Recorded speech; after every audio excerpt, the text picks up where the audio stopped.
계십니까? 네. 예. 오늘 말씀 주제는 여기 적혀져 있는 대로 선교와 지역교회 역할이라는 주제로 말씀을 전할까 합니다. 말씀을 이렇게 나누기 전에 참 오늘 날씨가 어떻습니까? 요즘 우리 형제님들보다 우리 자매님들 마음이 막 이렇게 하지 않으세요? 봄이 되면 우리 자매님들 마음이 막 들뜨고 그러시잖아요. 그 꽃들 보면 형제님들은 그냥 아름답구나 하지만 우리 자매님들은 뭐 어머 막 하고 이런 마음이 이 안에 있잖아요. 네. 꽃 구경 다녀오셨습니까? 네. 너무 경건하게 사시는 것도 참 좋지만 이게 자연에 나가셔서 하나님께서 창조하신 것들을 잘 살펴보면서 그 안에서 하나님의 섭리를 생각해보고 그것을 인해서 또 주님께 영광을 돌리는 일도 필요합니다. 너무 주님 섬기는 일만 너무 열심히 하지 마시고 한 번씩 나가셔서 바람도 쐬시고 하나님께서 멋지게 창조하신 이 창조물들을 한번 바라보면서 또 좋은 시간들 가지시면 좋겠습니다. 그래서 지금 우리 학생부에서는 어제 소풍을 다녀온 것 같아요. 교회 학교에서도 이때쯤 해가지고 소풍을 잡았어요. 그리고 오늘 우리 청년부에서도 소풍을 갑니다. 좀 전에 어떤 형제님하고 잠깐 교제하다 보니까 또 오늘 또 꽃구경 가는 조 짠다고 하시더라고요. 그래서 우리 성도님들 이렇게 한꺼번에 다 가기는 좀 그러니까 이렇게 조를 짜서 그렇게 가시는 것도 참 좋을 것 같습니다. 이 만물들을 바라볼 때 참 신기하죠. 신묘막측하고 겨우 내내 이게 죽어 있던 것 같이 이 앙상한 가지밖에 없던 여기에서 이 때가 되면 어떻게 알고 이렇게 딱 생명이 솟아나고 그 안에서 꽃이 피고 열매를 맺고 그러는지 참 신기합니다. 이게 하나님의 섭리라고 우리는 다들 믿고 있죠. 자연만 보아도 그런데 그리고 또 마태복음 6장에 보시면 하늘에 나는 새도 기르시고 그 길가에 들풀도 다 입히신다고 먹이시고 입히신다는 말씀이 있잖아요. 그래서 이처럼 모든 만물을 바라볼 때 우리가 이 땅은 우리가 밟고 있는 이 땅, 우리가 살고 있는 이곳은 참 하나님의 섭리 가운데서 운행이 되고 움직이는구나 라는 것을 우리 모두가 눈으로 보고 알고 있죠. 이것이 하나님의 섭리라는 것을 분명히 알고 있습니다. 그런 것처럼 선교도 하나님의 섭리인 것 같습니다. 그래서 우리가 주님 안에서 행하는 참 많은 일들이 있습니다. 각자 우리 가정에서 또 우리가 살고 있는 삶의 현장에서 또 우리가 교회 안에서 또 내가 교회 안에 속해 있는 각 부서에서 행하고 있는 일들이 참 많이 있어요. 그래서 우리가 이러한 일들을 행하기 위해서 많은 것들을 우리가 절제합니다. 스스로. 그리고 헌신하고 또 인내하면서 우리 자신을 주님께 드리기를 힘쓰는 삶을 우리가 살고 있습니다. 때로는 힘에 지나도록 드릴 때도 있습니다. 하지만 이 모든 것이 하나님 중심이 되어야 된다는 것을 우리가 잊지 말아야 할 것입니다. 이런 모든 섬김들이, 이 모든 사역들이 내 중심이 되게 되면 모든 영광을 하나님이 받으셔야 될 것을 내가 취하게 되는 것일 겁니다. 그런 모든 섬김의 마음을 누가 줍니까? 내가 스스로 하고 싶어서 합니까? 물론 그러기도 하죠. 내 자유의지를 통해서 하죠. 하지만 그 마음조차도 성령님께서, 하나님께 성령님을 통해서 우리 마음에 부어주시기 때문에 우리가 그렇게 주님 앞에 드릴 수가 있는 것입니다. 그래서 모든 우리의 섬김과 헌신은 하나님이 중심이 되어야 됩니다. 그래서 이 모든 것이 하나님께서 하신 말씀, 이 성경의 원리의 기초에서 이 모든 것들이 이루어져야 되고 또 진행되어야 함을 우리가 알 수 있는 것입니다. 교회 안에서 하는 모든 사역이 그렇습니다. 이처럼 선교도 마찬가지입니다. 하나님을 떠난 선교 사역도 다 헛된 것이에요. 나의 개인적인 의지로 어떤 하나님의 영광을 위해서가 아닌, 겉으로 보여지는 모습은 하나님의 영광을 위해서지만 내 개인의 속으로는 마음의 중심을 보시는 분은 하나님이시기 때문에 내 마음의 중심 가운데서는 어떤 스포트라이트를 받고 싶고 어떤 존경과 어떤 부러움과 어떤 이런 명예, 참 이런 것들, 다른 사람의 이목을 나에게로 집중하고자 하는 그런 마음이 있다면 그게 선교라 할지라도 그것은 하나님께서 기뻐하시는 것이 아니고 하나님 중심의 사역이 아니라 결국에는 내 뜻과 내 중심의 사역이 되어버리는 것입니다. 그래서 이런 하나님 중심의, 하나님께서 하시는 이 선교에 대해서 오늘 한번 말씀을 함께 나누도록 하겠습니다. 우리 성도님들 잘 아시는 것처럼 저는 선교사로 나간 적이 없습니다.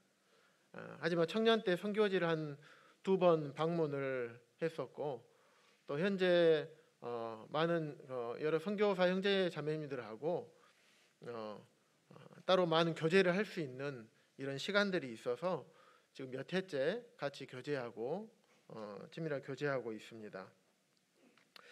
그래서 게다가 최근에 또 선교에 대해서 함께 공부하고 또 생각해 볼 수 있는 그런 시간들이 저에게 주어진 적이 있었습니다. 그런 과정에서 우리 동북교회가 물론 해외 선교는 아니지만 저기 고려인 월곡동 지역에 하나님의 교회가 세워지기를 또 기도하고 있습니다. 이것 또한 선교의 한 일환으로 우리가 생각해야 되지 않을까 이런 생각도 듭니다.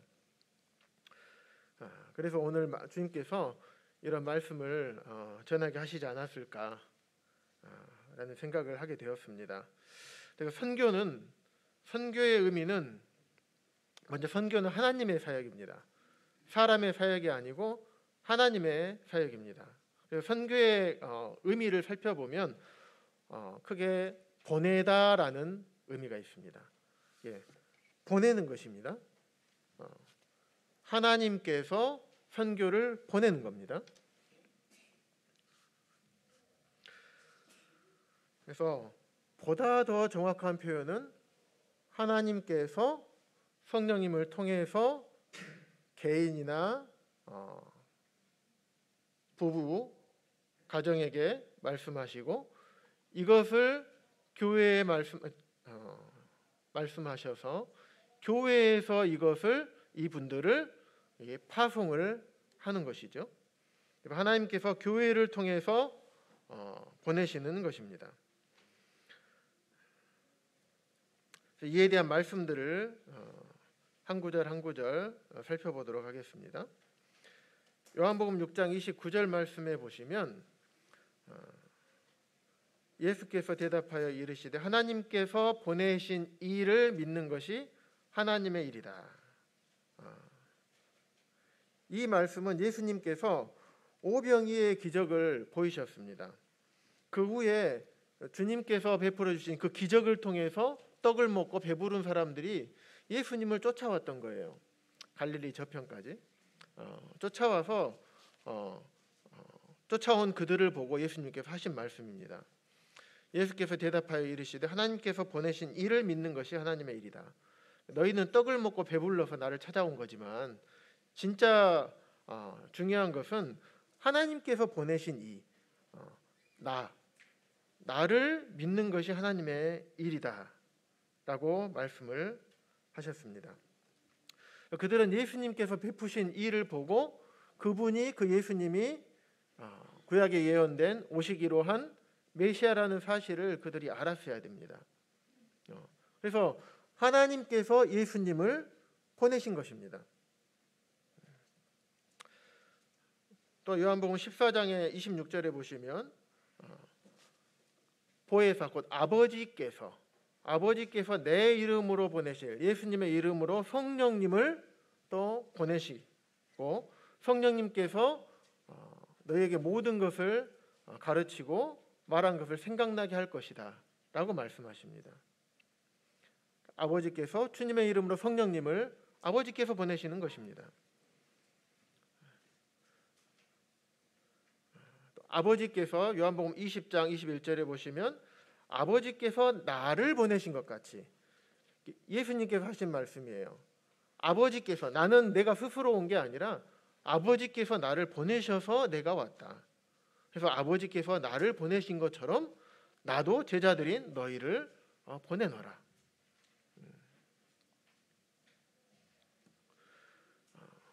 사도행전 1장 8절에 보면 오직 성령이 너희에게 임하시면 너희가 권능을 받고 예루살렘과 온 유대와 사마리아와 땅끝까지 이르러 내 증인이 되리라 하시니라. 성령이 너희에게 임하시면 단서 조건이 달아져 있어요. 성령님이 임했을 때 권능을 받고 쭉 증인이 될 수 있을 것이다 라는 말씀을 하십니다. 여기 성령님께서 우리들 마음 가운데 임하셔서 우리를 온 땅에 복음을 전하는 일꾼으로 삼으시고 보내신다는 것입니다.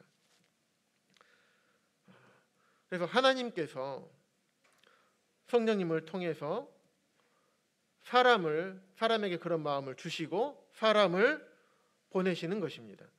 결국에 선교는 개인의 사역도 아니고 어떻게 보면 엄밀히 따지면 교회의 사역도 아닙니다. 선교의 주체는 하나님이신 거예요.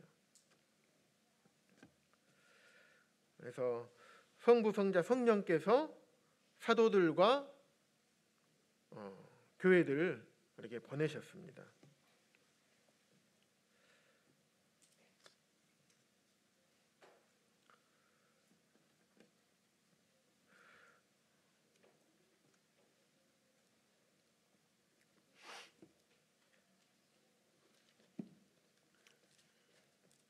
우리 마태복음 말씀이 잘못 나왔네요. 사도행전이 아니라 마태복음이죠. 마태복음 28장 19절에서 20절 말씀을 살펴보겠습니다. 그래서 하나님께서 선교를 보내시는 것인데 하나님께서 선교를 보내신 이유와 목적이 무엇인가? 그래서 그러므로 너희는 가라고 하시죠. 그런데 가라는 것에 초점이 있는 게 아니라 가서 모든 민족을 제자로 삼기 위해서 하나님께서 보내시는 겁니다. 제자 삼기 위한 것이 실제 목적인 것이에요. 복음을 전하고 제자를 삼고 또 지역교회가 개척되어서 교회가 진리 가운데 순종하는 것이 하나님께서 하시는 일이십니다. 그래서 이 일에 대해서 이원진님께서 2016년 그때 5월쯤이었던 것 같습니다. 2016년 5월 달에 광주에 있는 저기 월곡동에 있는 고려인들이 3,000명 정도가 있는데 그들에게 복음을 전해야 되겠다. 이런 마음을 하나님께서 주셨습니다. 그래서 지금까지 만 6년이 거의 다 돼가네요. 지금까지 그곳에서 복음을 전하고 또 여러 성도님들께서 함께 동역해 주셔서 그 사역을 감당하고 계십니다. 그런데 이제 지금까지 복음을 전하다 보니까 그분들을 영혼을 살펴보면 그곳에서 구원받은 성도들이 거듭난 영혼들이 생겨나는 것입니다. 그래서 한 명 한 명 생겨나다 보니까 그러면 그들에게 우리가 어떻게 해야 되는가? 어떻게 하면 제자를 삼을 수 있는가? 우리가 구원받으면 제일 먼저 뭘 해야 되죠? 침례 순종해야 되겠죠. 그리고 나서 예배, 지금 앞에 예배에 떡과 잔을 주의 만찬을 중심으로 한 예배를 주님 앞에 드려야 되는 것이 성도의 기본적인 의무입니다. 그런데 거기서 침례를 베풀려면 침례가 무엇인지, 또 예배가 무엇인지, 또 주의 만찬일 무엇인지에 대해서 가르쳐야 됩니다. 교회 진리도 가르쳐야 됩니다. 그리고 나서 그들이 교회로 모일 수 있도록 도와줘야 됩니다. 그래서 이런 필요를 이 원장님께서 필요를 보시고 그리고 장로회에 말씀을 하셨습니다. 그래서 장로회에서 함께 이 부분에 대해서 논의하고 그 부분에 대해서 필요하다고 모두 동감을 했습니다. 그래서 지난주에 이원주님께서 장로를 대표해서 그 부분에 대해서 우리 성도님들 앞에서 말씀을 드린 것입니다. 그래서 이처럼 지금까지 한 6년의 시간 동안 고려인들에게 복음을 전하고 있었습니다. 그래서 지난주에는 침례에 대해서 이원주님께서 고려인들에게 말씀을 전하셨습니다. 그래서 4월 한 달 동안은 이제 복음을 전하지 않고 4월부터는 복음을 전하지 않고 이 교회 진리에 대해서 지금 전하고 있습니다. 그래서 오늘 또 말씀을 끝나고 제가 가서 주의 만찬과 예배에 대해서 또 전할 예정입니다. 그래서 그들이 구원은 받았지만 교회로 모이고 있지 않게 된 거죠. 고려인들이 모이는 교회가 따로 있어요. 그 일반 교파 장로교 교회가 따로 있습니다. 고려인 교회라고 있고요. 여기 외국인 센터는 그냥 외국인 센터로 생각하고 그 시간만 따로 오는 것이죠. 그런데 구원받은 성도들은 주님께서 우리에게 뭐라고 말씀하셨습니까? 나와 함께 모이라고 하셨어요. 너희는 불러낸 무리들이다. 구원받은 성도들은 교회로 함께 모이도록 말씀하셨고 두세 사람이 모인 곳에 내가 그들과 함께 있으리라 라고 말씀하셨고 교회를 통해서 주님의 일을 행하시겠다라고 말씀을 하셨습니다. 그래서 구원받은 영혼들이 생기다 보니까 그런 필요가 자연스럽게 보이게 되고 그래서 그들에게 침례를 베풀고 그들이 왜 교회로 모여야 되고 교회에 모여서 무엇을 해야 되는지 이런 것들을 고려인들에게 지금 가르칠 계획을 하고 있고 가르치고 있는 것입니다. 그래서 그곳에 교회를 하나님의 교회를 세우기 위해서 필요한 일꾼들을 우리 동북교회 성도님들에게 주님께서 말씀을 하셨던 것입니다. 그래서 4월 24일 날 그날 우리 성도님들께서 하나님께서 성령님을 내 안에 계신 성령님을 통해서 말씀하시는 바를 잘 들으시고 거기에 대해서 4월 24일 날 넣도록 광고를 했던 것입니다. 이를 위해서 교회가 계속적으로 함께 기도해야 될 것 같습니다. 그렇다면 이런 요청, 교회는 이런 요청에 대해서 선교로의 부르심에 대해서 어떻게 반응을 하고 교회가 어떤 역할을 감당을 해야 되는가에 대해서 함께 살펴보도록 하겠습니다.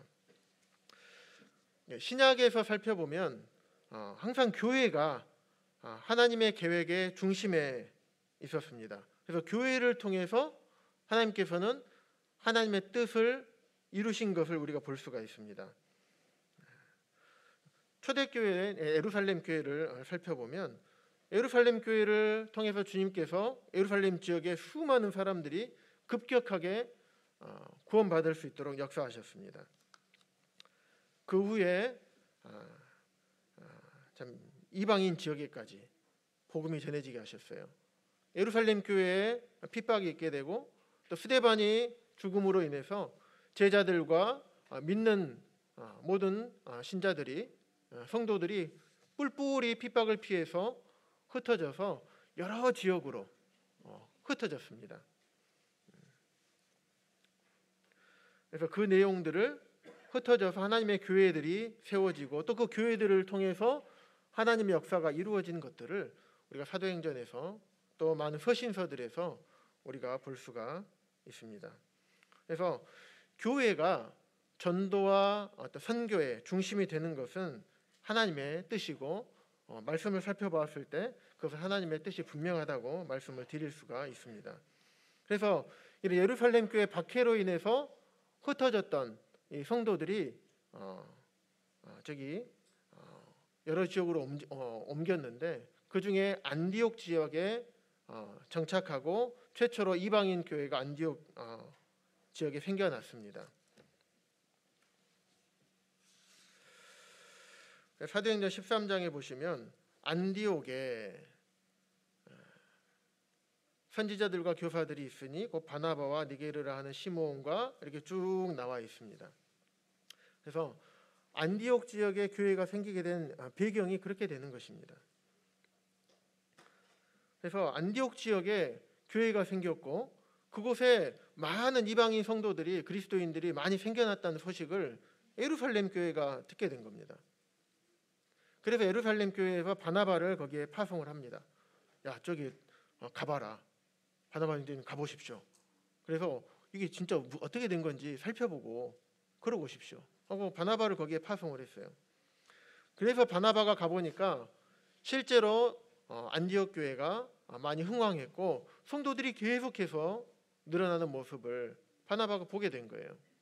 그래서 이건 나 혼자 감당할 수 없는 사역이구나 해서 생각한 게 그때 사울에 대해서 생각을 하게 됐어요. 그래서 안디옥 교회에 있는 그 위쪽에 다소라는 곳에서 사울이 있었습니다. 그래서 바나바가 사울을 찾으러 다소라는 곳 지역을 가서 샅샅이 뒤졌어요. 샅샅이. 그래서 사울을 찾아서 데리고 안디옥 교회로 데리고 옵니다.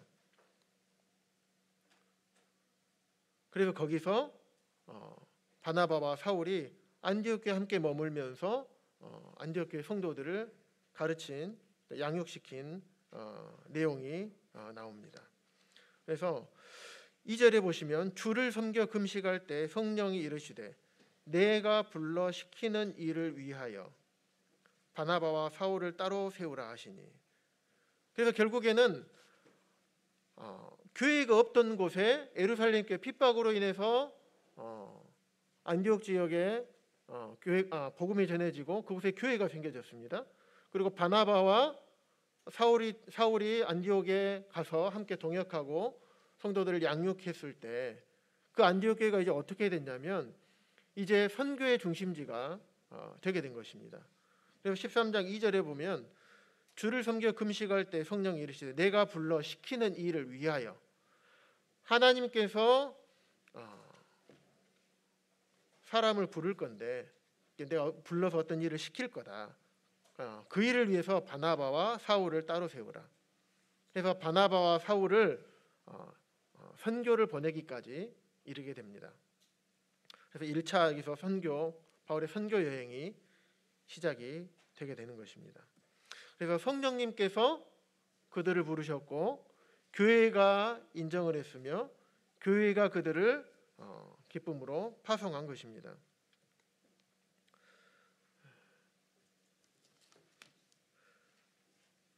사도행전 14장에 보시면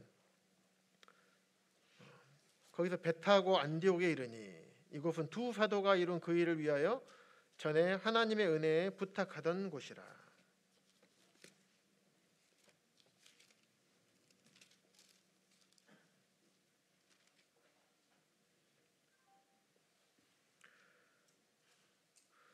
그래서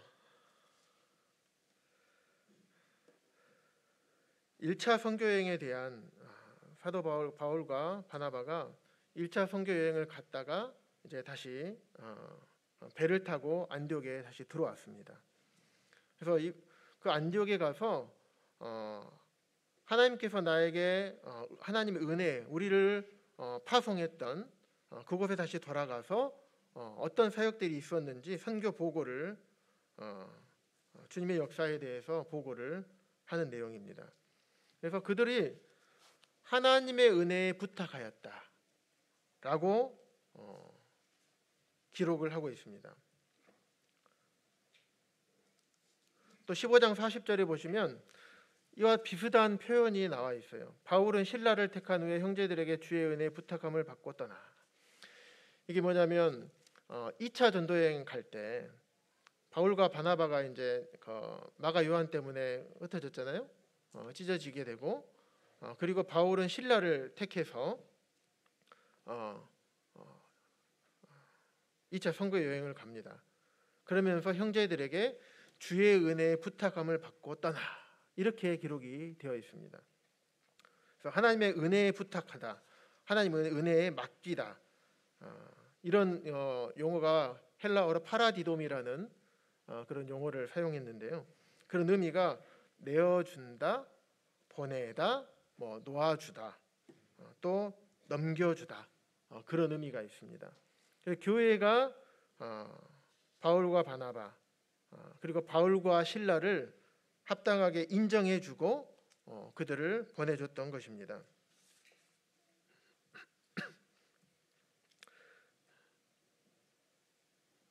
그래서 3절에 보시면 2절에 바나바와 사울을 따로 세워서 3절에 보시면 금식하여 기도하고 두 사람에게 안수한 다음에 교회가 파송을 했던 것입니다. 그래서 이 1차 선교 여행 때는 하나님께서 혼자 보내지 않으셨어요. 모든 선교 여행 때 마찬가지지만 바울 혼자 보내지 않으셨습니다. 사람들을 혼자 보내지 않으셨습니다.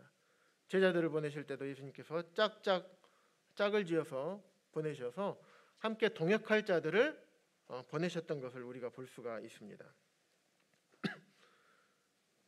좀 전에 보았던 사도행전 15장 40절 보시면 바울은 신라 함께 주님께서 보내셨습니다.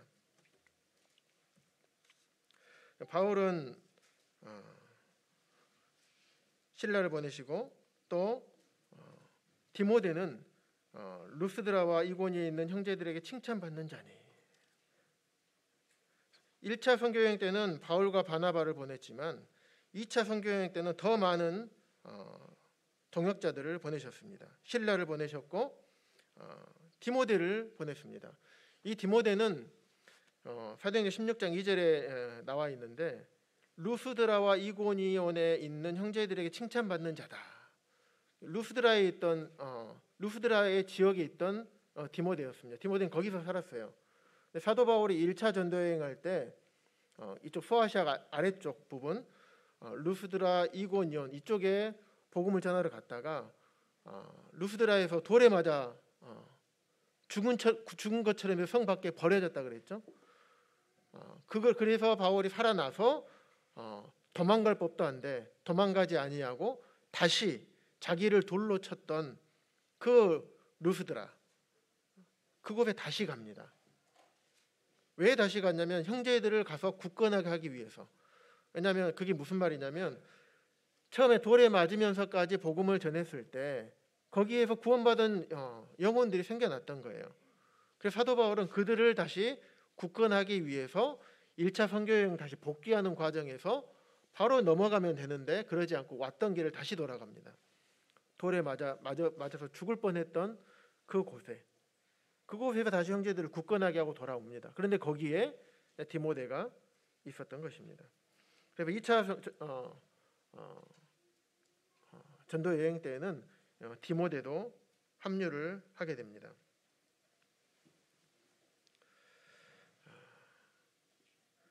그리고 바울이 2차 전도 여행 때에는 계속해서 바울은 아시아 지방으로 복음을 전하려고 했습니다.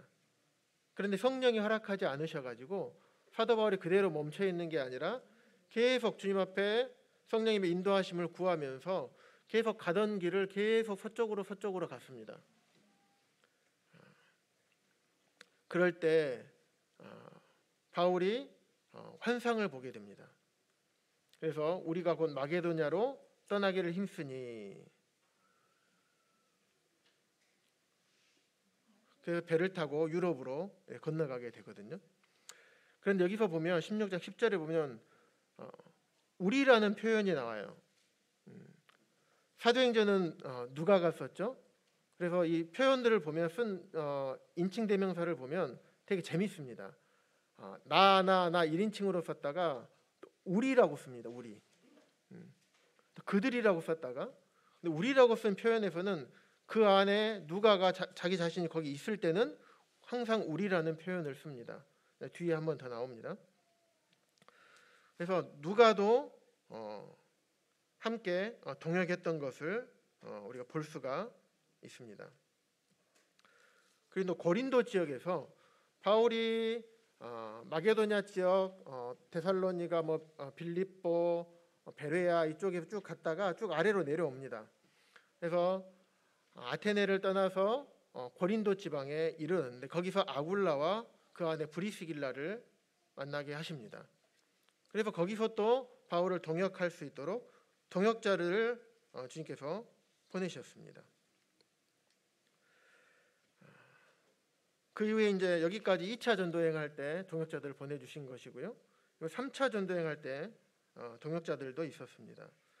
그래서 사도행전 19장 22절에 보면 자기를 돕는 사람 중에 디모데와 에라스도 두 사람을 마게도냐로 보내고 사도 바울 자기는 아시아에 얼마 동안 더 있으니라. 디모데와 에라스도도 보냈습니다. 사도행전 20장에 보시면 베레아 사람 부르의 아들 소바더, 데살로니가 사람 아리스다고, 세군도, 더베 사람 가이오, 디모데, 또 아시아 사람인 두기고, 드로비모, 또 여기에 그들은 먼저 가서 드로아에서 우리를 기다리더라. 우리는 누구라겠죠? 누가 이렇게 많은 사람들을 주님께서 바울에게 동역자로 붙여주셔서 이방인의 사도의 역할들을 감당하도록 하셨습니다. 하나님께서 한 사람을 보내시지 않으셨어요. 한 사람을 보냈지만 그 사역을 그 사람과 함께할 여러 사람의 동역자들을 보내셨습니다. 그래서 우리 간단하게 살펴보았습니다. 사도 바울의 1차부터 3차 전도여행을 통한 사역을 살펴볼 때도 사도 바울은 혼자 보내지 않았어요. 항상 동역자들을 함께 보내셨던 것을 우리가 볼 수가 있습니다. 그래서 또 이외에 이제 로마서 16장에 보면 바울이 문하나라 많이 나오죠. 그래서 바울의 수많은 동역자들이 또 많이 기록되어 있습니다. 또 아마도 성경에 기록되지 않은 또 많은 동역자들이 있었을 것으로 생각이 됩니다. 그래서 아까 말씀드렸던 1차 전도여행 때 바울이 이 루스드라에서 돌에 맞아 죽을 뻔했지만 다시 그곳에 돌아가서 형제들을 굳건하게 했던 내용을 아까 말씀드렸습니다. 이곳에서 디모데가 구원을 받았습니다. 2차 전도여행 때는 마게도냐 지역, 마게도냐 지역은 네아폴리, 빌립보, 데살로니가, 베레아 이쪽 지역을 마게도냐 지역이라고 합니다. 그래서 이곳에서 사역을 했는데 그 밑에 보시면 특히 고린도 지방, 고린도 지역에서 1년 6개월 동안 가르쳤습니다. 이 고린도 지역에서 그 결과 회당장 그리스보가 온 지방과 더불어 주를 믿으며 수많은 고린도 사람들도 듣고 세례를 받더라. 수많은 영혼들이 그곳에서 구원을 받고 하나님 앞으로 돌아오는 역사와 사역들이 있었습니다. 3차 전도여행 때에는 이 파란 화살표가 간 것이고 보라색 화살표를 따라가면 다시 돌아올 때 그쪽으로 왔다는 것을 표현이 되어 있습니다. 특별히 3차 전도여행 때는 에베소에서 3년이나 머무르면서 복음을 전하고 말씀을 가르치고 교회를 세우는 일을 했습니다. 특별히 3년이나 머무르면서 2년 동안 그 일을 했습니다. 2년 동안. 그래서 일주일에 6일 그리고 하루에 5시간씩 2년 동안 에베소에서 머물면서 그곳에서 하나님의 말씀을 가르쳤던 것입니다. 생각해 보십시오. 에베소에는 두란노 서원에서 일주일에 6일, 주 6일 근무를 했습니다. 하루에 5시간씩.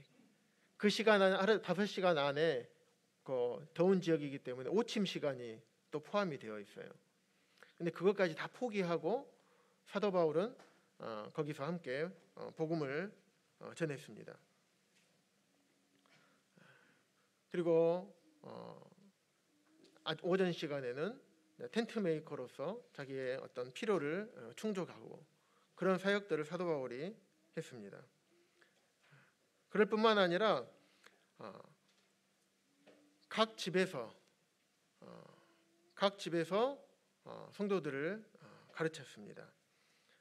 그래서 이와 같이 주의 말씀이 계속적으로 가르쳐지고 선포됨으로 인해 가지고 세력을 얻었고 흥왕하게 전파되기 시작했습니다. 이에 대한 결과로 소아시아 7교회들이 생기게 되었습니다. 그래서 소아시아의 주의 말씀이 편만하게 전파되었고 회개에 합당한 열매를 맺게 되었던 것입니다. 그래서 특별히 사도행전 19장 19절에서 20절에 보면 특히 그 마술사들이 여러 가지 그 용품들을 은 5만 드라크마가 되는 그 금액을 다 불태워 없애버린 모습들도 우리가 사도행전을 통해서 볼 수가 있습니다. 1 드라크마는 한 사람의 하루 품삯 이 정도 됩니다. 그럼 곱하기 한 5만 한번 해보시면 얼마의 금액이 나오는지 계산이 될 겁니다. 수십억이 되는데 그것들을 그들이 구원받고 나서 그것들을 모조리 불태워버리는, 이제 그런 주술을 행위를 하지 않겠다, 하나님 앞으로 돌아오는 이런 일들이 생기게 되었던 것이죠. 그리고 아데미 숭배를 하고 있던 그 많은 사람들도 숫자가 급격하게 감소를 했습니다. 그리고 마지막으로 소아시아 7교회가 생겨나게 된 것이고, 또 후에 약 에베소 사역을 통해서 에베소에 있는 교회들이 한 1000년 동안 그 사역 유지가 된 것을 2000년 동안 사역 유지가 된 것을 우리가 볼 수가 있습니다. 그래서 사역은 혼자 하는 것이 아닌 것 같습니다. 바울은 모든 간단하게 살펴보았던 1, 2, 3차 전도 여행에서도 혼자 하지 않았습니다. 하나님께서는 바울을 결코 혼자 보내지 않으시고 함께할 동역자들을 계속 가는 곳곳마다 보내셨습니다.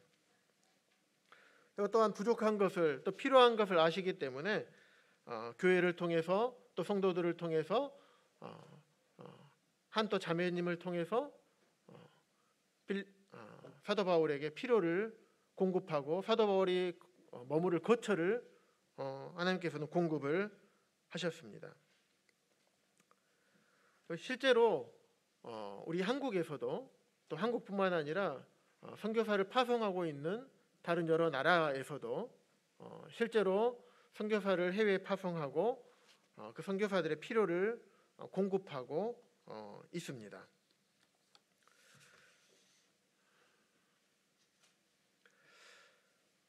그래서 우리가 이번에 고려인 지역에 교회가 생겨나게 되고, 누가 어느 성도님께서 가시게 될지, 성도님들이 가시게 될지 우리는 알 수가 정확하게 알 수는 없습니다.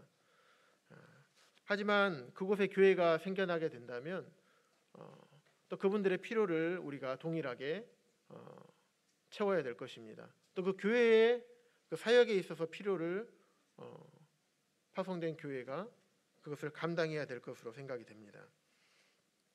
그리고 그곳에 하나님의 교회가 세워지고 그 교회가 완전히 자립할 때까지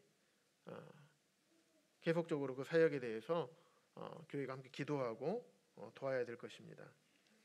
물질적인 뿐만 아니라 정기적인 기도가 필요합니다.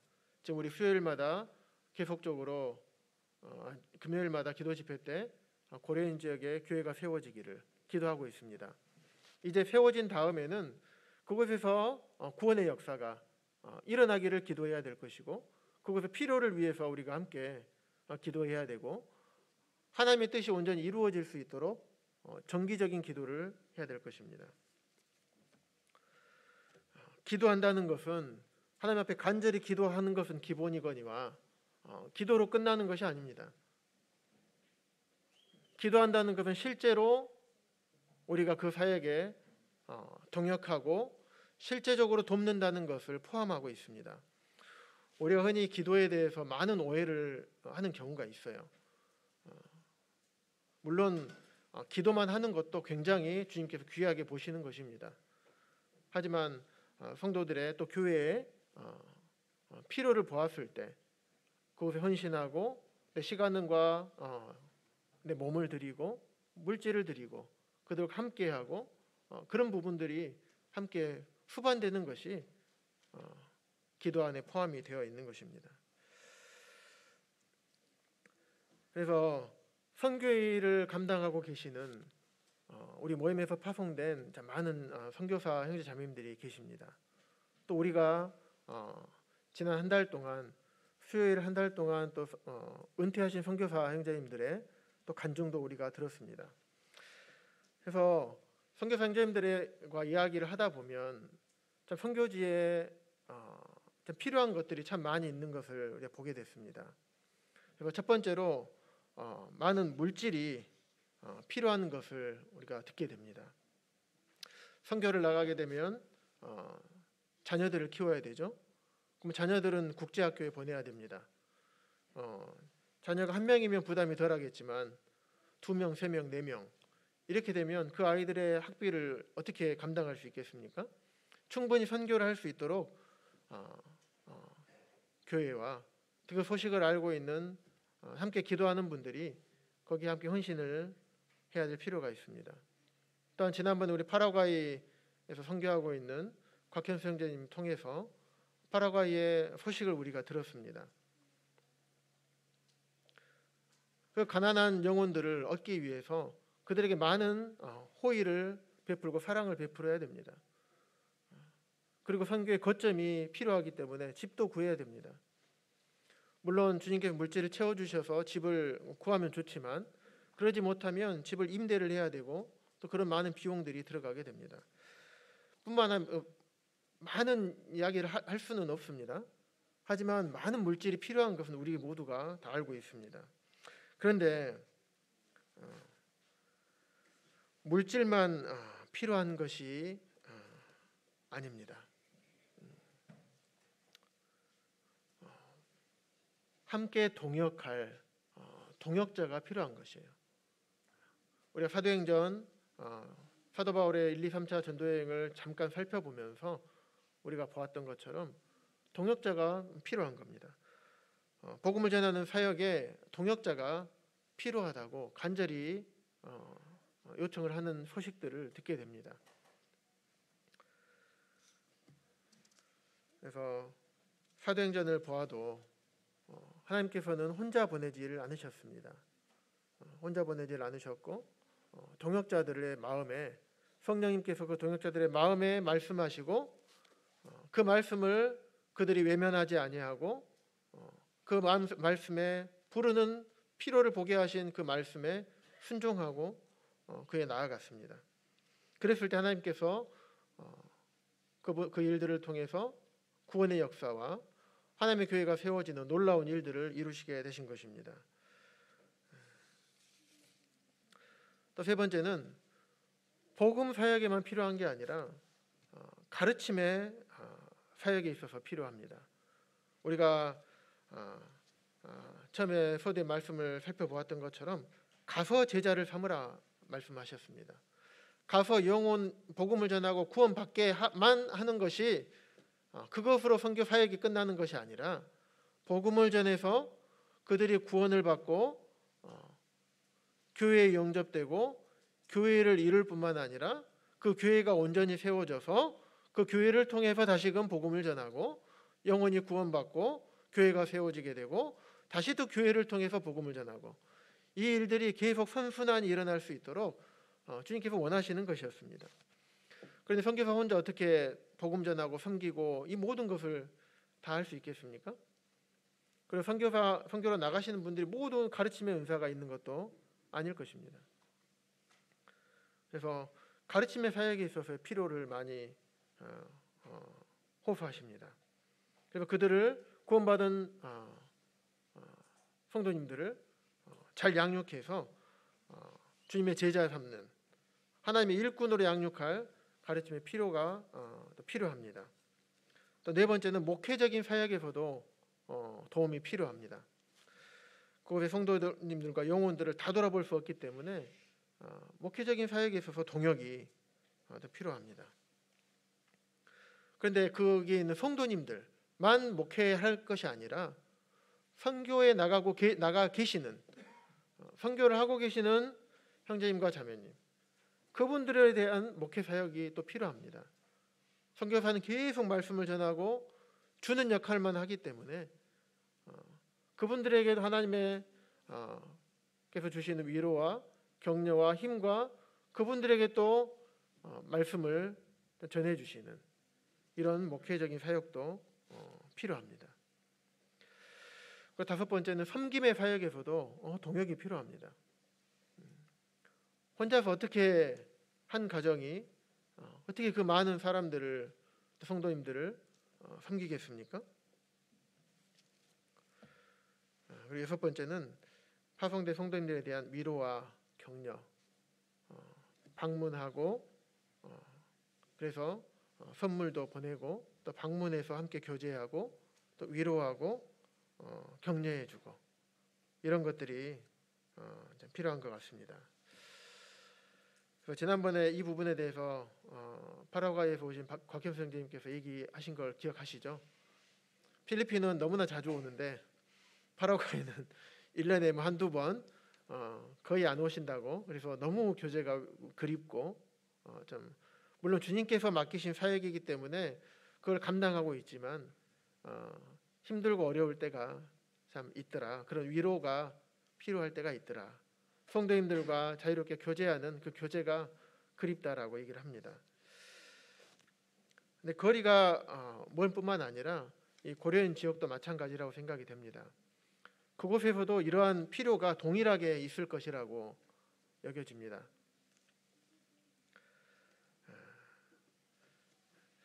하지만 여기는 해외에 있는 선교지만큼 거리가 멀지는 않습니다. 그래서 우리 성도님들께서 그곳에 교회가 세워지게 된다면 그곳에서 복음이 전해지고 하나님의 교회가 세워질 뿐만 아니라 그곳에서 하나님의 제자들이 일어나게 되고 그들을 통해서 교회가 온전히 세워지고 그들을 통해서 그 교회를 통해서 또다시 그들이 살고 있는 나라와 또 고려인 지역에 계속적으로 편만하게 주의 복음이 참 전해지게 되고 그로 말미암아 또다시 하나님의 교회들이 세워지게 되는 참 이러한 일들이 계속적으로 일어나게 하는 일에 있어서 우리 동북교회가 함께 동역해야 되지 않을까라는 생각을 해보게 됐습니다. 말씀을 준비하면서 더 함께하지 못하고 더 돕지 못했던 참 이런 부분들이 주님 앞에 많이 참 부끄럽게 생각이 되었고 주님 앞에 참 죄송스러운 마음이 있었습니다.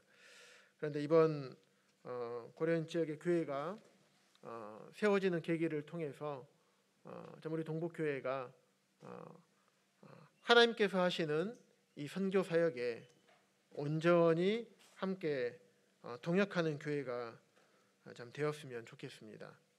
이곳은 멀지도 않습니다. 비행기 타지 않아도 되고요. 가려고 맘만 먹고 시간만 조금 되면 얼마든지 함께 동역할 수가 있습니다. 이렇게 하는 것이 하나님께서 기뻐하시는 일이시고 하나님의 뜻을 온전히 이루어 드리는 것이라는 것을 우리가 살펴보았습니다. 말씀을 정리하겠습니다. 선교는 처음에 살펴보았던 것처럼 보내다라는 의미가 있습니다. 이것은 하나님께서 보내신다는 것입니다. 그래서 하나님께서 성령님을 통해서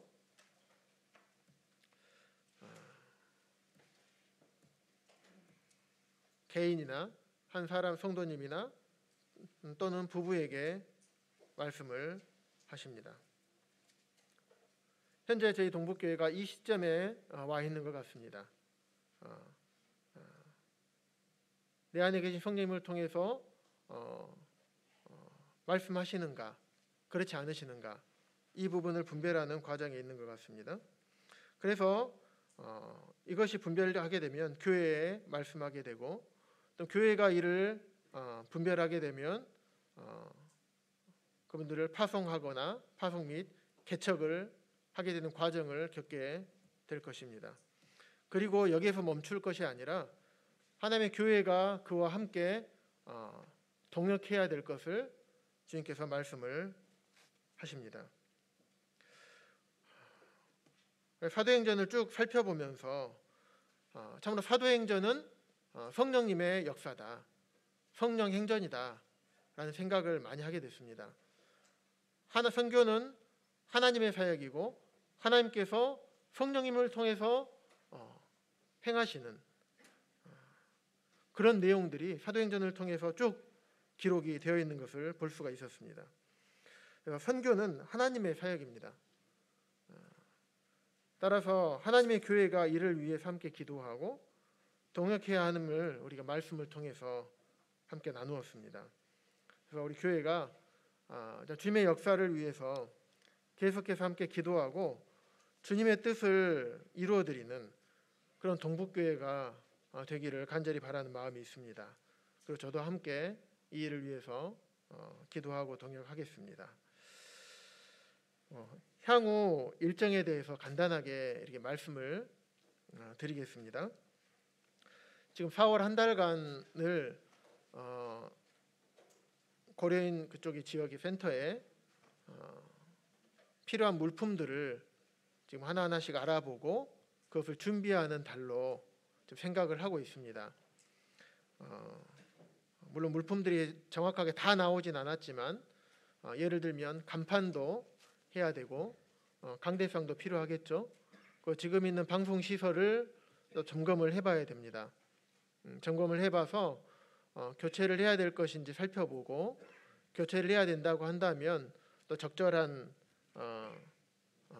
제품들을 구입하는 데 비용이 또 들어가게 될 것입니다.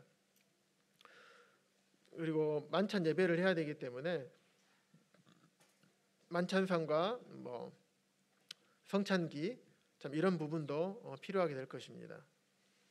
그곳에 빔 프로젝트가 좀 오래됐습니다. 다른 타 지역교회에서 쓰시던 것을 얻어서 쓰고 계시는데 그 부분도 교체를 해야 될 것으로 생각이 됩니다. 그 이후에 또 주방용품이랑 많은 물품들이 필요합니다.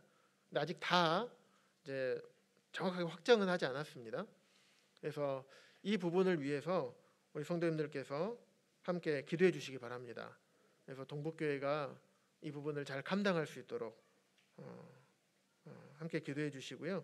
또 이를 위해서 우리 교회에서 또 우리 자매님들 중심으로 바자회를 또 하려고 합니다. 그래서 이 부분에 대해서 우리 자매님들의 많은 헌신과 또 수고, 또 우리 성도님들의 헌신이 많이 필요합니다. 함께 기도하면서 준비했으면 좋겠습니다. 그리고 향후 이 부분에 대해서 정확하게 교회 이름도 정확하게 정해야 될 것이고, 또 공문도 보내고, 또 간단한 5월 중으로 파송식을 간단하게 파송 및 개척에 대한 부분을 할 예정에 있습니다. 그래서 4월 24일 날 그 결과를 보고 그 다음에 자세하게 다른 부분들은 세부적으로 논의하기로 했습니다. 그래서 우리 성도님들 이 부분에 대해서 항상 기도하시고 이 사역에 함께 해주시고 함께 헌신해 주시면 감사하겠습니다. 이상으로 말씀을 마치겠습니다. 기도하겠습니다.